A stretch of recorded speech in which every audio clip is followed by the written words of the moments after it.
Ini adalah salah satu bentuk pembungkaman terhadap suara-suara kritis dan ini sebenarnya melanggar hukum. Menurut hemat saya, apa yang terjadi terhadap Mas Roy Suryo, Rismond, Dr. Tifa, dan Fadila, ini adalah salah satu bentuk pembungkaman terhadap suara-suara kritis dan ini sebenarnya melanggar hukum karena kebebasan orang untuk mengeluarkan pendapat itu dijamin oleh konstitusi.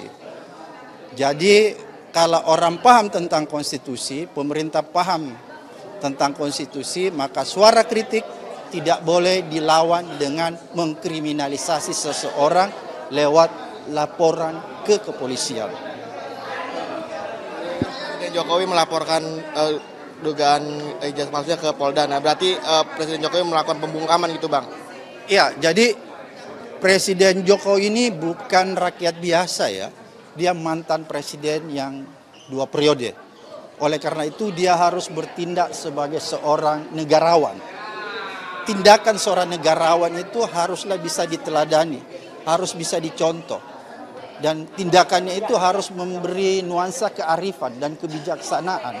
Seharusnya sebagai seorang mantan presiden, tidak elok rasanya Pak Jokowi melaporkan Roy, Rismond, Tifa, dan Fadila. Karena apa yang disampaikan orang-orang ini adalah salah satu bentuk kritik yang membangun, yang konstruktif. Bukan pernyataan-pernyataan yang sifatnya destruktif. Jadi kalau pernyataan yang sifatnya destruktif menimbulkan huru-hara dan huru-hara itu betul terjadi, itu yang bisa dilaporkan. Kalaupun cuma potensi huru-hara itu juga orang nggak boleh dilaporkan.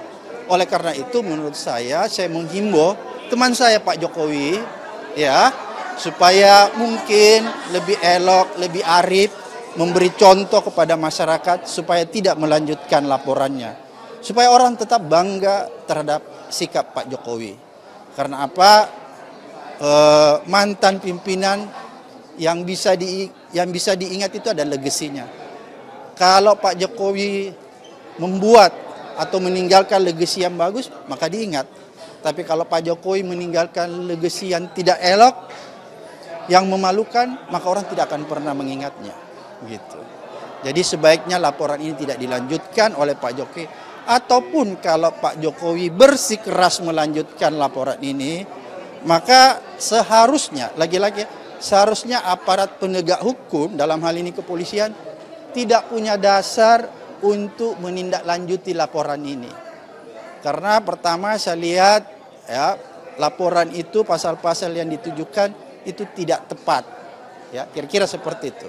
Sebagai orang yang lama berkecimpung di dunia hukum dan sebagai orang yang punya latar belakang penegak hukum.